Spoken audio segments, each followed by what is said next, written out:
Hello and welcome all of you. आप सभी लोगों का इस वीडियो लेक्चर में स्वागत है।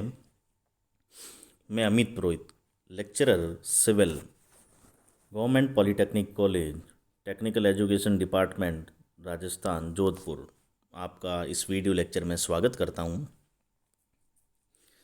यह video lecture analysis of perfect frame by method of section पर है और ये जो सब्जेक्ट है थ्योरी ऑफ स्ट्रक्चर, सिविल का बहुत इम्पोर्टेंट सब्जेक्ट है।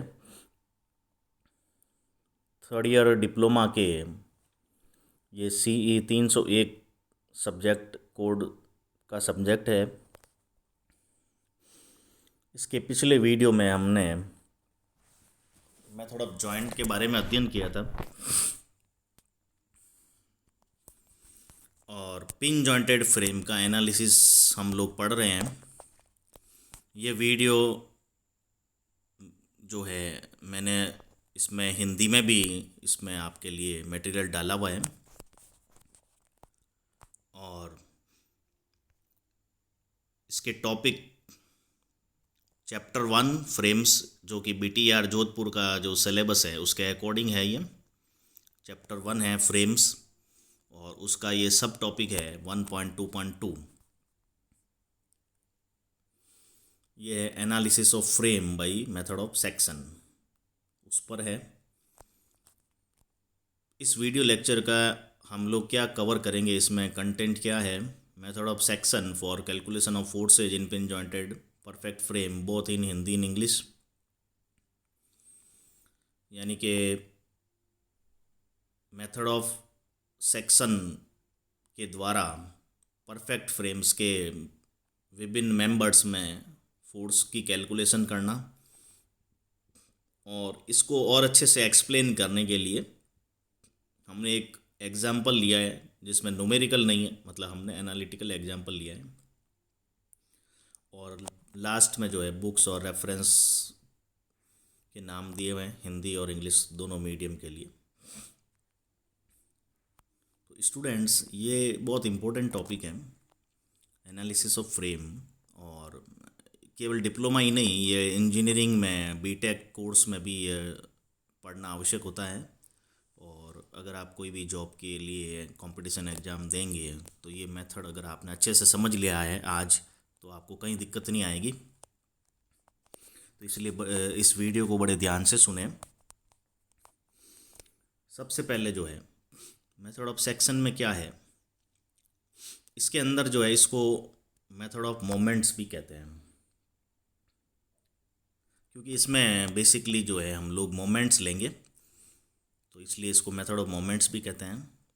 और ये कब यूज़फुल है, अगर हमें लिमिटेड नंबर ऑफ मेंबर्स के अंदर फोर्स की वैल्यू कैलकुलेट करनी है। अगर एक बहुत बड़ा फ्रेम है और उसमें अगर एक मेंबर या कुछ दो member, limited number of members हैं, उनमें ही फोर्स की वैल्यू कैलकुलेट करनी है, पूरे फ्रेम के सभी मेंबर्स में फोर्स की वैल्यू कैलकुलेट करने का हमें नहीं पूछा गया है, हमें नहीं कहा गया है, तो मेथड ऑफ जॉइंट का वो ड्रॉबैक है उसमें। जैसे एक इस जॉइंट से स्टार्ट करेंगे तो हमें लगभग काफ़ी जॉइंट्स और काफ़ी मेंबर्स को सॉल्व करना पड़ेगा, तब हमारे को जाके रिक्वायर्ड, अगर हमें फ्रेम के बीच में कोई मेंबर का फोर्स पूछ लिया है तो हमें बहुत सारे मेंबर को पहले फोर्स निकालना पड़ेगा। तो मेथड ऑफ सेक्शन या मेथड ऑफ जो मोमेंट्स है, इसका ये सबसे बड़ा एडवांटेज है। इसमें जो है पर्टिकुलर सीधा उस मेंबर को ही जो है हम सॉल्व कर सकते हैं, उसमें ही फोर्स की वैल्यू कैलकुलेट कर सकते हैं जिसमें कि हमें रिक्वायर्ड है। इसमें क्या करते हैं, इसमें जो है एक सेक्शन, क्रॉस सेक्शन जो है वो फ्रेम को काटते हुए उसको पास करते हैं हम। जिस मेंबर में हमें फोर्स निकालना है, या एक से अधिक अगर मेंबर्स हैं, तो उन ऐसा एक सेक्शन लेंगे। कोशिश ये करते हैं कि एक ही सेक्शन लें और उससे वो सभी मेंबर कट जाएं जिनमें हमें फोर्स की वैल्यू कैलकुलेट करनी है, ताकि हमें एक ही सेक्शन से जो है काम चल जाए। परंतु अगर ऐसा अलग अलग दूरी पर है तो हमें अलग अलग सेक्शन लेने पड़ेंगे। तो हमें जिस मेंबर में फोर्स निकालना है उसको काटता हुआ एक सेक्शन पास करना है, और वो पूरा जो है फ्रेम को जो है वो दो पार्ट में काट देगा इस तरह से। उसके अलावा जिन मेंबर में फोर्स नहीं निकालना है वो मेंबर्स या तो नहीं कटे या कम से कम संख्या में कटे, तो हमें अच्छा रहेगा।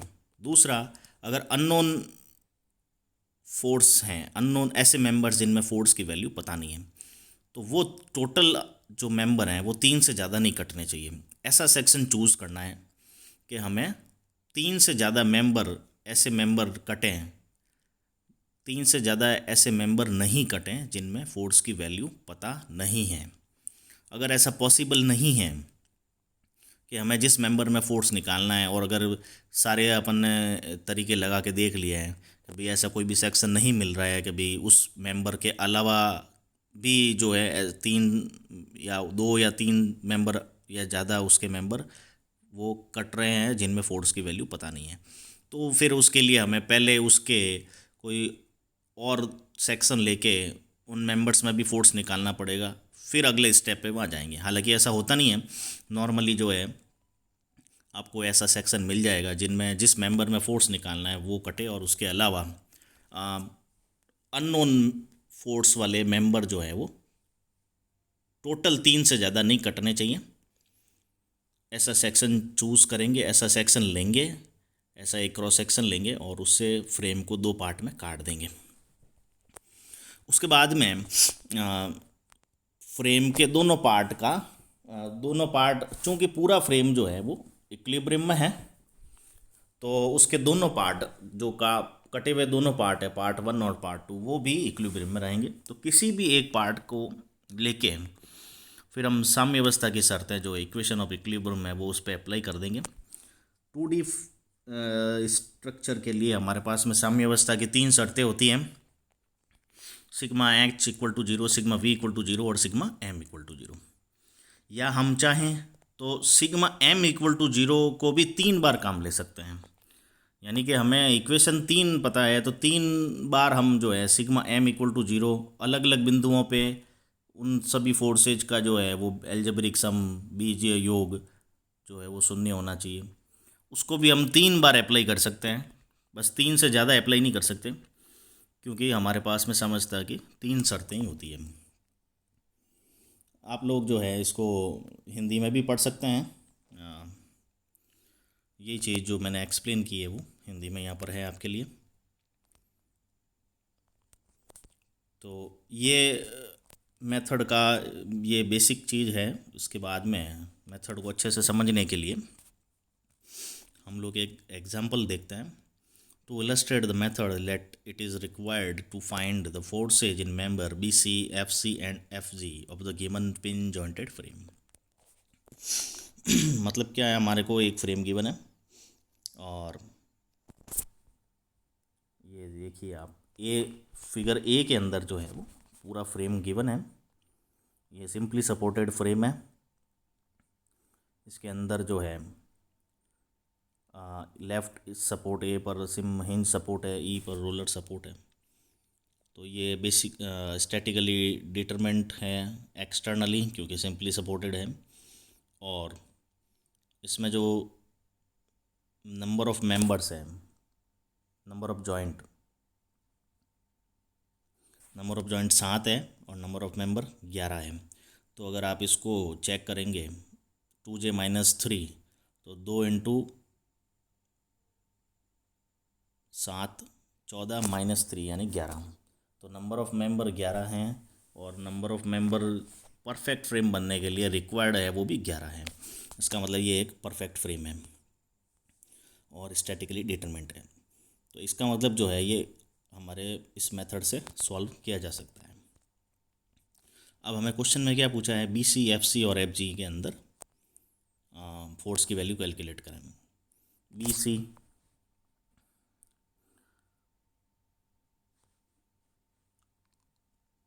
बी ये वाला हो गया, सी ये वाला हो गया और G point F G member ये हो गया। बी सी मेंबर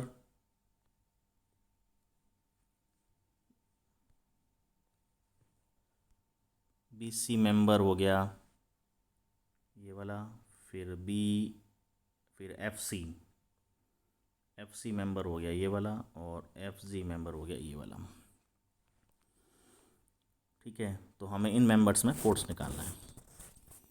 तो हमने ये सेक्शन ए लिया, जैसा कि आप लोग देख रहे हैं, सेक्शन ए लिया इस तरह से। तो ये पूरा फ्रेम को काटता हुआ सेक्शन लेना पड़ेगा। तो BC कट रहा है, फिर FC भी कट रहा है, और FG भी कट रहा है। तो ये सेक्शन ए लेने से हमें क्या फ़ायदा है कि जो 3 मेंबर्स में फोर्स निकालना है वो सभी मेंबर्स इससे कट रहे हैं। और कटने के बाद में लेफ़्ट जो फ्रेम का पार्ट है उसको हमने पार्ट 1 कह दिया है, और राइट पार्ट जो है उसको पार्ट 2 कह दिया है। तो ये लेफ़्ट वाला जो हो गया वो फर्स्ट पार्ट हो गया, राइट वाला सेकंड पार्ट हो गया। अब हम मेंबर के अंदर फोर्स निकालने के लिए कोई भी पार्ट का इक्विलिब्रियम कंसीडर कर सकते हैं, चाहे तो आप लेफ़्ट पार्ट लीजिए चाहे तो राइट पार्ट लीजिए। हमने पहले अभी समझाने के हिसाब से हमने सपोज लेफ़्ट पार्ट को चूज़ कर लिया है। तो ये फिगर बी के अंदर जो है ये हमने पार्ट फर्स्ट लिया है। अब इसमें आप लोग देखिए इसके अंदर क्या हो रहा है, मेंबर जिनमें हमें फोर्स निकालना है BC वो कट गया, और FC कट गया, और FG कट गया। तो 3 मेंबर कटे हैं। अब चूँकि क्या होता है, फ्रेम के ऊपर एक्सटर्नल लोड तो लगे हुए हैं, ये हमने इसके एजम्पशन में हमने पढ़ा था कि जो एक्सटर्नल फोर्स हैं वो हमेशा जॉइंट्स पर ही लगेंगे। तो इसलिए इसके जितने भी एक्सटर्नल फोर्स हैं W1, W2, W3, W4, W5, ये सभी पॉइंट लोड जो लग रहे हैं वो इनके केवल जॉइंट पे लग रहे हैं। जैसे W1 F पे लग रहा है, W2 B जॉइंट पे लग रहा है, इस तरह से। और रिएक्शन इसके अंदर जो है A पॉइंट पे रिएक्शन हमें मिलेगी वर्टिकल, चूँकि सारे लोड वर्टिकल हैं तो वर्टिकल रिएक्शन मिलेगी A और E पर। मान लिया A पर जो वर्टिकल रिएक्शन है उसकी वैल्यू R1 है। ठीक है, अब चूँकि एक्सटर्नल फोर्स अगर लगेंगे तो फ्रेम के मेंबर्स के अंदर जो है उसको फ्रेम रजिस्ट करेगा। तो सारे पिन जॉइंटेड फ्रेम के अंदर क्या होगा कि मेंबर्स के अंदर फोर्स इंड्यूस होगा, फोर्स पैदा होगा उसको रजिस्ट करने के लिए, और उसमें केवल जो है वो एक्शियल फोर्स ही पैदा हो सकता है पिन जॉइंटेड फ्रेम में। तो उसमें या तो इन मेंबर्स में कंप्रेशन होगा, या एक्शियल टेंशन होगा, या एक्शियल कंप्रेशन होगा। तो जो 3 मेंबर कटे हैं, चूँकि जैसे ही मेंबर कटेंगे तो हमें उसके इक्विलिब्रियम के लिए उसका फ्री बॉडी डायग्राम बनाना पड़ेगा। तो फ्री बॉडी डायग्राम बनाने का मतलब क्या है कि उसके अंदर अब जो मेंबर के अंदर जो फोर्स है वो बाहर आ जाएगा, वो हमें बाहर दिखने लगेगा। तो मेंबर BC के अंदर जो फोर्स है हमने उसको नाम दे दिया है PBC, और उसी तरह जो मेंबर FC है उसके अंदर जो फोर्स इंड्यूस्ड है उसको हमने नाम दे दिया PFC, और मेंबर FG के अंदर जो फोर्स है हमने उसको नाम दे दिया PFG। ठीक है, तो फोर्स के लिए P दे दिया, और उसका सबस्क्रिप्ट के अंदर जो है हमने उसके मेंबर का नाम दे दिया। अब चूँकि हम सभी में फोर्स वैसे पहले एज्यूम कर सकते हैं कि टेंशन का होगा।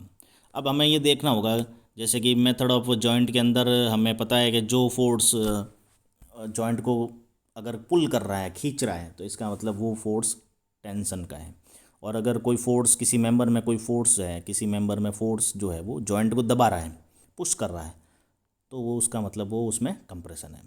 अब इसमें क्या होता है कि जिस मेंबर को हमने काटा है, जो मेंबर हमने कट किए हैं सेक्शन से, उनमें सेक्शन के ऊपर फोर्स अगर सेक्शन को दबाता हुआ है, मेंबर के अंदर फोर्स की डायरेक्शन ऐसी है कि वो सेक्शन को दबा रही है। जैसे कि आप लोग देख रहे हैं PBC जो हमने मार्क किया है, वो अगर वो उसको दबा रहा है, जैसे ये सेक्शन को दबा रहा है, तो इसका मतलब ये कंप्रेशन का है। और जैसे PFC है, ये सेक्शन को खींच रहा है, तो इसका मतलब ये टेंशन का है। उसी तरह जो FG है, PFG, वो भी सेक्शन को खींच रहा है, तो वो भी टेंशन का है। ये हमने ऐसे अभी समझाने के लिए बताया है। तो इस तरह से जो है मेंबर्स के अंदर जो कट करने पे फोर्सेज बाहर आ गए। फोर्सेज आप चाहें तो पहले उसको टेंशन, केवल टेंशन भी मार्क कर सकते हैं, सभी को जो है सेक्शन को खींचता हुआ मार्क कर सकते हैं। जब आप इसको सॉल्व करेंगे तो अपने आप ही उसकी वैल्यू जो है नेगेटिव या पॉजिटिव आएगी। अगर आपने टेंशन एज्यूम करा हुआ है और वैल्यू पॉजिटिव आती है तो इसका मतलब वो टेंशन है, और अगर वैल्यू नेगेटिव आ जाती है तो इसका मतलब वो कंप्रेशन है। तो इस तरह से जो है हम सेक्शन ए लेंगे और पूरे फ्रेम को काट देंगे दो भागों में, लेफ़्ट और राइट। उसके बाद में चूंकि पूरा फ्रेम जो है वो स्टेबल है, स्टैटिक इक्विलिब्रियम के अंदर है, तो इसका कोई भी पार्ट अगर हम डिस्कस करेंगे, कोई भी पार्ट का अगर हम एनालिसिस करेंगे तो वो भी इक्विलिब्रियम में रहेगा। Since the whole frame is in equilibrium, each part will be in equilibrium under the system of external force and internal reactive force. चूँकि पूरा ढांचा साम्यावस्था में है, इसलिए इसका प्रत्येक भाग इस पर लगे हुए बाह्य बल एवं उत्पन्न आंतरिक बल के प्रभाव में भी साम्यावस्था में रहेगा। Figure B shows portion 1 which is in equilibrium under the external force W1, W2 and R1, and under forces PBC, PFC and PFG exerted by the portion second on the portion first at the points where the section A cuts the frame। चित्र B में क्या कह रहा है? चित्र B में चूँकि हम लेफ़्ट पार्ट को देख रहे हैं, तो अब चित्र बी में देख रहे हैं, फिगर बी में एक्सटर्नल फोर्स कौन से लग रहे हैं फ्रेम के ऊपर? जॉइंट ए पर लग रहा है रिएक्शन R1, जॉइंट बी पे लग रहा है W2 vertical downward point load, और जॉइंट एफ पर लग रहा है W1 point load vertical downward. ये सारे तीन फोर्स जो हैं वो एक्सटर्नल हैं, और जो मेंबर कटे हैं केवल उन्हीं मेंबर के फोर्स हमें शो करने हैं। जो मेंबर नहीं कटा है, जैसे कि AB, AF ये मेंबर नहीं कटे हैं, या BF, तो ये वाला जो जॉइंट है ये B है, तो ये फोर्स हमें मार्क नहीं करने हैं। फोर्स वही बाहर आएंगे जिनके मेंबर कटे हैं। जैसे कि अगर किसी व्यक्ति का अगर ब्लड वेन कटेगी तभी ब्लड बाहर आएगा, उस तरह से तो मेंबर अगर कटेगा तो ही मेंबर का फोर्स बाहर आएगा, और वही हमें मार्क करना है और वही हमें इक्विलिब्रियम में कंसीडर करना है। जो मेंबर कटा ही नहीं है उसके फोर्स, इंटरनल फोर्स नहीं शो करना है। तो इस पार्ट पे जो अपना जो पार्ट है लेफ़्ट पार्ट पार्ट फर्स्ट जो हम कंसीडर कर रहे हैं, उनमें एक्सटर्नल फोर्स हो गया R1, W1, W2, और इंटरनल फोर्स हो गए PBC, PFC और PFC। ये दोनों जो पोर्शन है इसके लेफ़्ट और राइट, या पार्ट 1 पार्ट 2, इनका ये आपस का है। तो चूँकि हमने राइट पार्ट को हटाया है तो राइट पार्ट का जो इफ़ेक्ट है वो ये फोर्सेज हैं तीन, तो वो इस पर मार्क करने पड़ेंगे, नहीं तो ये इक्विलिब्रियम में कैसे रहेगा। ठीक है ना। तो चित्र बी में भाग 1 दिखाया गया है। भाग 1 पर बाह्य बल W1, W2 और R1 लग रहे हैं, तथा भाग 2 के द्वारा आरोपित बल PBC, PFC, PFG ये भी लग रहे हैं, जहाँ पे सेक्शन इसको काट रहा है।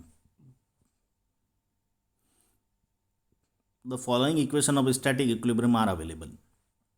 अब इसकी साम्यावस्था अगर हम कंसिडर करते हैं, इसके इक्विलिब्रियम कंसिडर करते हैं पार्ट 1 का, जो कि लेफ़्ट पार्ट है फ्रेम का, यहाँ पे चित्र में आप लोग देख रहे हैं ये वाला जो पार्ट है, तो इसके अंदर क्या है? 3 फोर्स हैं इस पे, और 3 एक्सटर्नल फोर्स है और 3 इंटरनल फोर्स है। तो इन सभी फोर्सेज के इफेक्ट में ये इक्विलिब्रियम में रहेगा। अब इक्विलिब्रियम का मतलब क्या है कि ये वही साम्यावस्था की जो 3 शर्तें हैं, इक्विलिब्रियम कंडीशन है 3, सिग्मा H = 0, सिग्मा V = 0 और सिग्मा M = 0। यानी कि ये फ्रेम न तो एक्स में चल रहा है, न वाई में चल रहा है, न ये रोटेट हो रहा है। तो algebraic sum of resolved parts of the above 6 forces in any direction is 0। इन सभी 6 बलों का वियोजित भाग निकालेंगे हम, यानी कि रिजॉल्व कर देंगे इनको। तो इनको अगर एक्स डायरेक्शन में रिजॉल्व करोगे सभी फोर्सेज को, और उनका एल्जेब्रिक सम लोगे तो वो 0 होना चाहिए, क्योंकि ये एक्स में नहीं चल रहा है। उसी तरह इन सभी फोर्सेज का अगर वाई डायरेक्शन में रिजॉल्व करें और उनको सबको उसको एल्जेब्रिक सम करें, बीजीय योग करें, तो उसका मान भी 0 आना चाहिए, क्योंकि ये वाई में मूव नहीं हो रहा है। वाई डायरेक्शन में मूव नहीं हो रहा है। तो इसका मतलब ये हुआ कि the algebraic sum of result part of the above 6 forces in any direction. In any direction का मतलब क्या है, एक्स और वाई दोनों में। और तीसरा जो है the algebraic sum of the moment of the these force about any point is zero. इन सभी फोर्सेज का अगर मोमेंट लें कि इसके प्लेन के अंदर, इसके तल के अंदर किसी भी बिंदु के सापेक्ष सभी बलों का अगर आघूर्ण लें और उसका बीज योग करें तो वो भी शून्य होना चाहिए। ठीक है, तो इन सभी 6 बलों का वियोजित भाग का योग शून्य होगा, मतलब एक्स और वाई दोनों में। और इन सभी बलों का किसी बिंदु के सापेक्ष आघूर्ण का बीज योग भी शून्य होगा। तो इस तरह से जो है हमें इक्विलिब्रियम कंडीशन या इसका इक्विलिब्रियम कैसे करना है, एनालिसिस कैसे करना है। ठीक है, अब चूंकि आप लोग देख रहे हैं कि इसके अंदर अभी जैसे हमने क्वेश्चन में ये लिया हुआ R1 W1 W2, ये हमें वैसे नोन वैल्यूज़ हैं, ये हमें पता है। और हमें अननोन कौन से हैं, 3 मेंबर के अंदर 3 फोर्स PBC, PFC और PFG। तो हमने 3 कंडीशन लगाई है, 3 इक्विलिब्रियम कंडीशन लगाई है और 3 हमारे पास में अननोन है। तो ये हमारे लिए ये सॉल्व हो सकता है, ये मैथमेटिकली सॉल्यूबल है, सॉल्व कर सकते हैं इसको। तो तीनों मेंबर्स में फोर्स आ जाएंगे। अब हम लोग जैसे अब इसमें क्या ध्यान रखना है, हम इसका 3 बार इसका मोमेंट भी ले सकते हैं। जैसा मैंने पहले कहा था कि तीनों बार सिग्मा m इक्वल टू 0 आप कर सकते हो, और आप चाहो तो sigma v equal to 0, sigma m equal to sigma h equal to 0 भी कर सकते हो। तो इसमें अगर अभी इस पर्टिकुलर केस में अगर हम सिग्मा m इक्वल टू 0 लगाएंगे तो वो आसान रहेगा। कैसे, जैसे सबसे पहले हमें फोर्स निकालना है PBC के अंदर, हमें सबसे पहले फोर्स निकालना है PBC। तो PBC में फोर्स निकालना है तो हमें ऐसे पॉइंट पे सभी फोर्सेज का मोमेंट लेना चाहिए ताकि PBC का तो मोमेंट उसमें आए, PBC उस इक्वेशन में वो PBC टर्म आए, और बाकी जो अननोन फोर्स हैं वो नहीं आए। जैसे 2 अननोन है तो वो बिल्कुल नहीं आए तो सबसे अच्छा रहेगा, और अगर ऐसा पॉसिबल नहीं हो तो 1 आए तो भी ठीक है, और फिर नहीं तो फिर 3 आएगी तो आएगी उसमें, तो फिर तो सारा सॉल्व करना ही पड़ेगा। तो ऐसा पॉइंट, ऐसा बिंदु चूज़ करना है कि जिस पर सभी बलों का अगर आघूर्ण लें तो जिस बल का मान निकालना है वो तो उसका तो मोमेंट मिले, यानी वो 0 नहीं होना चाहिए, परंतु दूसरे अननोन फोर्स जो हैं उनका मोमेंट 0 हो जाए। तो जैसे कि PBC मेंबर है तो जैसे यहाँ पर B जॉइंट है, तो PBC मेंबर है, उसके लिए इधर C जॉइंट है। तो PBC मेंबर में हमें BC मेंबर में हमें फोर्स निकालना है PBC। तो उसके लिए हमें ऐसा पॉइंट लेना है ताकि उसका तो मोमेंट हमें मिले, और बाकी जैसे PFC और PFG नहीं आए। तो ऐसा पॉइंट चूज़ करें, PFC और FG कहाँ मिल रहे हैं, F पॉइंट पे। तो F पॉइंट पे ये दोनों बचे हुए मेंबर मिल रहे हैं। तो अगर अब F पॉइंट पे हम मोमेंट ले लें फोर्सेज का, तो एक तो W1 का फोर्स नहीं आएगा, एक PFG का नहीं आएगा क्योंकि वो उसमें से जा रहा है, उसकी लंबवत दूरी जो है वो परपेंडिकुलर डिस्टेंस 0 हो जाएगी, और एक FC मेंबर है वो भी इसी में से जा रहा है, तो PFC भी इसका भी मोमेंट इस इक्वेशन में नहीं आएगा। तो इससे हमें क्या फ़ायदा हो गया कि जो अननोन 2 फोर्स हैं उनका नहीं आया और एक नॉन W1 का भी नहीं आया। तो इक्वेशन में केवल जो है PBC रहेगा, PBC का मोमेंट आएगा, F से हम उसकी परपेंडिकुलर डिस्टेंस ले लेंगे, और W2 का आएगा और W1 का आएगा। तो अभी हम लोग क्या सोच रहे हैं, अभी हम लोग ने क्या एज्यूम किया है कि R1 की वैल्यू बड़ी है। आप F पर जब मोमेंट लेंगे तो R1 का मोमेंट आएगा क्लॉकवाइज और W2 का मोमेंट आएगा एंटी क्लॉकवाइज। तो अभी हमने क्या एज्यूम करा हुआ है कि R1 की वैल्यू बड़ी है न्यूमेरिकली और W2 की वैल्यू कम है। तो R1 का मोमेंट क्लॉकवाइज बड़ा आएगा और W2 का मोमेंट एंटी क्लॉकवाइज छोटा आएगा। तो जो नेट मोमेंट हमें मिलेगा वो क्लॉकवाइज मिलेगा। ठीक है, अब नेट मोमेंट क्लॉकवाइज मिलेगा तो इसको बैलेंस करने के लिए PBC का डायरेक्शन कैसा होना चाहिए ताकि F पॉइंट के रेस्पेक्ट में उसके सापेक्ष जब उसका मोमेंट लें तो वो एंटी क्लॉकवाइज आना चाहिए।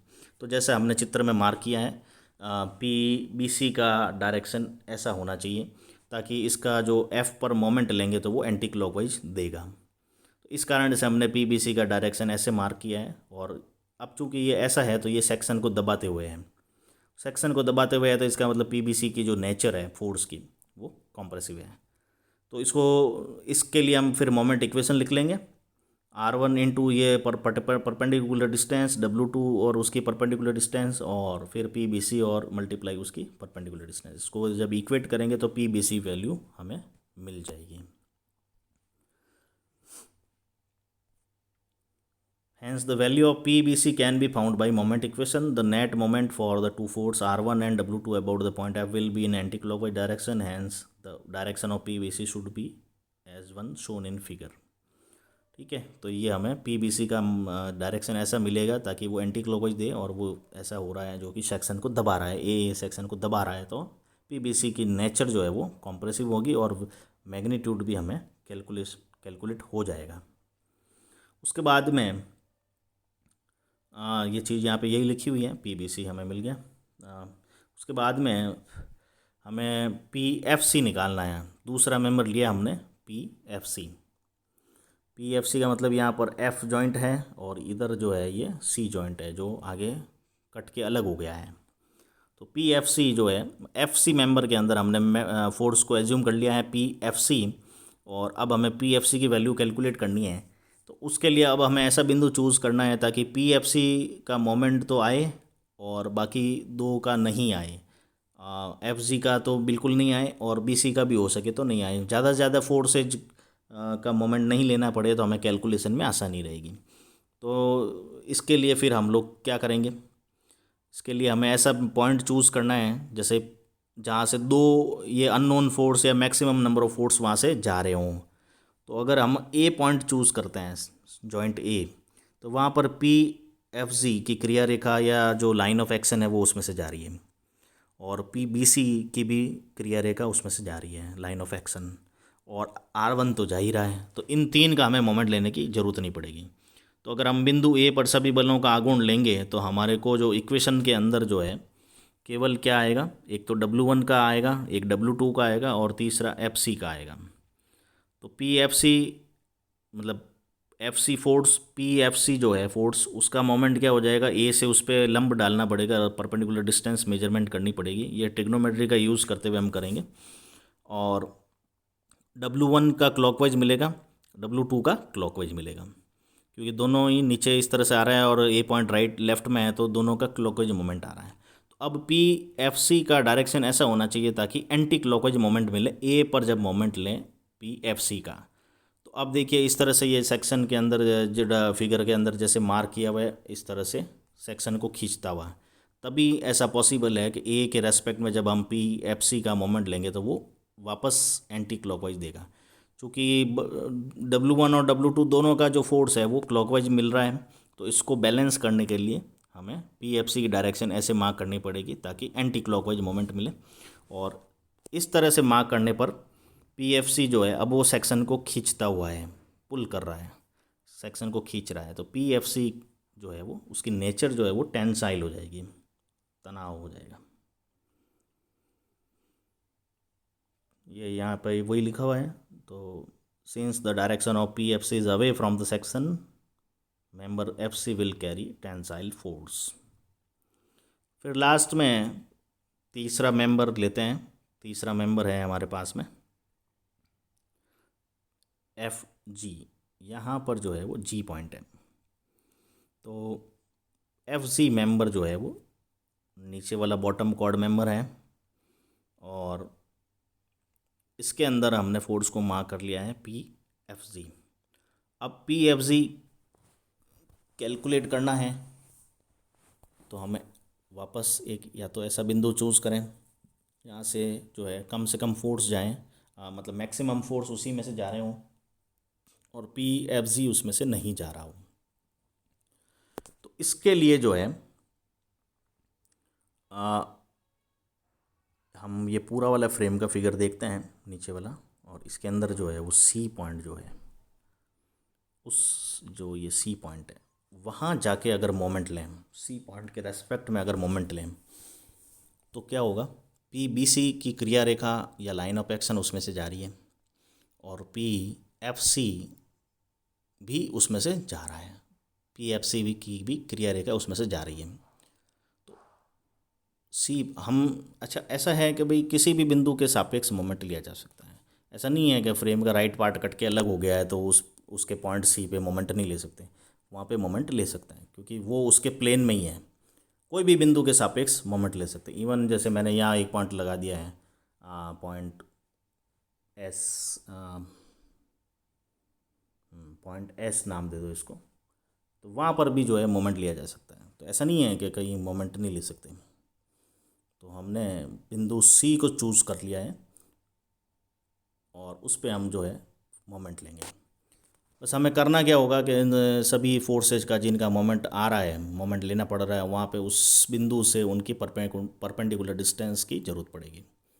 वो हमें मैथमेटिकल ट्रिग्नोमेट्री या ज्योमेट्री लगा के वो तो करना ही पड़ेगा। तो इसके लिए तो लास्ट में हम लोग क्या कर रहे हैं, एफ जी मेम्बर के अंदर फोर्स निकाल रहे हैं और हमने क्या किया, बिंदु सी, पॉइंट सी पर हम फोर्स लेंगे, मोमेंट लेंगे। तो पी बी सी उसमें से जा रहा है और पी एफ सी भी उसमें से जा रहा है, तो इन दो फोर्सेज का जो मोमेंट है वो जीरो हो जाएगा क्योंकि इनकी परपेंडिकुलर डिस्टेंस, लंबवत दूरी जो है वो जीरो है। बाकी चूँकि पॉइंट सी के सारे लेफ़्ट में ही हैं तो W1 और W2 का जो है वो क्लॉकवाइज, एंटी क्लॉकवाइज मिलेगा और R1 का क्लॉकवाइज मिलेगा। ठीक है, तो the moment so obtained will directly yield, lastly to find the force in member Fg, take moment of all forces acting on part first about point C where PBC and PFC meet. The moment equation so obtained will directly yield PFG since there will be only one unknown. हमें सीधा PFG मिल जाएगा। और हमने अभी क्या assume करा हुआ है कि R1 की वैल्यू बड़ी है, W1 W2 की टोटल वैल्यू, उनके टोटल मोमेंट से भी R1 के कारण जो मोमेंट आ रहा है वो हमने बड़ा मान लिया है और वैसा होगा ऐसे ही क्योंकि R1 की वैल्यू बड़ी रहेगी। तो R1 का मोमेंट क्लॉकवाइज है और W1 W2 का मोमेंट C के रेस्पेक्ट में लेंगे तो एंटी क्लॉकवाइज है और हमने एज्यूम कर लिया, मान लेते हैं कि हमें नेट मोमेंट क्लॉकवाइज मिल रहा है। बिंदु C पे जब मोमेंट ले रहे हैं पॉइंट C पे तो हमें नेट मोमेंट क्लॉकवाइज मिल रहा है। तो उसको बैलेंस करने के लिए PFG का डायरेक्शन ऐसा होना चाहिए ताकि हमें एंटी क्लॉकवाइज मोमेंट मिले। तो ये कब पॉसिबल है कि जब वो PFG का जो डायरेक्शन है, जैसा कि अभी हमने इसमें मार्क किया हुआ है इस तरह से, तभी ये ऐसा पॉसिबल है कि वो एंटी क्लॉकवाइज मोमेंट दे जब बिंदु C पर PFG का मोमेंट लेंगे, तभी ये इसको साम्यावस्था में लाएगा, ये बैलेंस करेगा। अब चूँकि ये फिर वही सेक्शन ए को जो है वो खींच रहा है, पुल कर रहा है, तो इसका मतलब जो है PFG की जो नेचर है वो टेंसाइल है। तो इस तरह से जो है मोमेंट इक्वेशन लिख के उसको सॉल्व कर लेंगे तो हमें PFG की न्यूमेरिकल वैल्यू मैग्नीट्यूड भी मिल जाएगा। परंतु ये बहुत अच्छा एक पावरफुल मेथड है, इससे जो है हम कम से कम फोर्स की नेचर तो बिना कैलकुलेशन किए भी पता कर सकते हैं। अगर हमें थोड़ा सा ये जो रिएक्शन और फोर्स की वैल्यू पता हो, न्यूमेरिकल वैल्यू, तो हम जो है ये कैलकुलेट कर सकते हैं जब केवल एक ही फोर्स बच रहा हो समीकरण में, इक्वेशन में। इस तरह से अगर कंडीशन बन रही हो कि P जो दूसरे फोर्सेज हैं ना, दूसरे मेंबर के जो फोर्सेज हैं वो अगर इक्वेशन में नहीं आ रहे हैं अननोन, तो हम जो है मोटे मोटे तौर पे मेंबर के फोर्स की नेचर पता कर सकते हैं। तो इस तरह से जो है हमने तीनों जो ये जो फ्रेम है, इस फ्रेम के जो तीनों मेंबर हैं जिनमें हमें फोर्स निकालना था, वो तीनों में हमने फोर्स की वैल्यू और उसका डायरेक्शन या उसका जो नेचर, उसकी जो प्रकृति है वो कैसी है, टेंशन है या कंप्रेशन है, ये हमने पता कर लिया। तो हमेशा इस मेथड में ध्यान रखने वाली बात क्या है कि सेक्शन या जो काट ले रहे हो आप, जो सेक्शन ले रहे हो मैम फ्रेम को काटने वाला, वो ऐसा होना चाहिए ताकि अननोन फोर्स वाले मेंबर जो हैं वो 3 से ज़्यादा कभी नहीं कटें। पहली बात तो जिन मेंबर में फोर्स निकालना है वही कटें और केवल वही कटें, दूसरे नहीं कटें या कम से कम कटें। उसके बाद में 3 से ज़्यादा अननोन वाले नहीं कटें। अगर ऐसा कोई है कि भाई वो 3 से ज़्यादा मेंबर कट भी रहे हैं तो वो ऐसे मेंबर कटें जो जिनमें फोर्स की वैल्यू पता हो, ताकि हमारे को जो है दिक्कत नहीं आए। और नॉर्मली क्या होता है कि कोई ट्रस अगर पिन जॉइंटेड फ्रेम को पूरा सॉल्व करना है, पूरा बड़ा फ्रेम है, सारे मेंबर्स में फोर्स निकालने हैं, तो अगर केवल मेथड ऑफ जॉइंट लगाएंगे तो भी लंबा पड़ेगा और केवल मेथड ऑफ सेक्शन लगाएंगे तो भी लंबा पड़ेगा। तो टाइम की बचत करनी हो, मेहनत की बचत करनी हो, तो दोनों मेथड को साइमल्टेनियसली एक साथ लगाएं, जिसमें जहाँ जैसे जॉइंट सपोर्ट पे जो जॉइंट है उसको जॉइंट मेथड से सॉल्व कर लें तो फटाफट मेंबर में फोर्स आ जाएगा। और बीच वाले जो कोई मेंबर हैं तो उनमें से मेथड ऑफ सेक्शन लगा लें, जहाँ पे मोमेंट लेने में अगर आसानी दिख रही हो कि भाई परपेंडिकुलर डिस्टेंस आराम से पता है, या अपने को ऐसा बिंदु मिल रहा है जहाँ पर मैक्सिमम नंबर ऑफ फोर्स जा रहे हैं और मोमेंट लेना आसान है, तो वहाँ पर मेथड ऑफ सेक्शन लगाएं। तो इस तरह से दोनों मेथड को एक साथ यूज़ करेंगे तो ही हमारे को जो है पूरा फ्रेम सॉल्व करने में आसानी रहेगी। ठीक है स्टूडेंट्स, तो आज हमने इसमें मेथड ऑफ सेक्शन के बारे में अच्छे से अध्ययन किया है। आप इसको अच्छे से फॉलो करें। इसके बाद में नेक्स्ट वीडियो में हम जो है इस पर प्रॉपर न्यूमेरिकल क्वेश्चन भी सॉल्व करेंगे।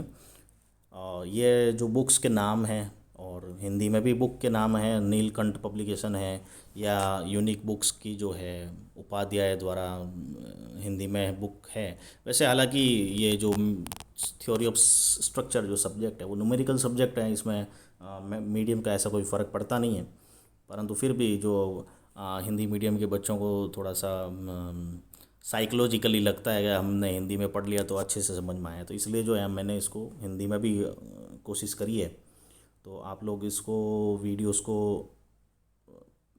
लाइक करें, शेयर करें, और हमारे channel YouTube channel GPC Jodhpur government polytechnic Jodhpur को भी सब्सक्राइब करें। Thank you students.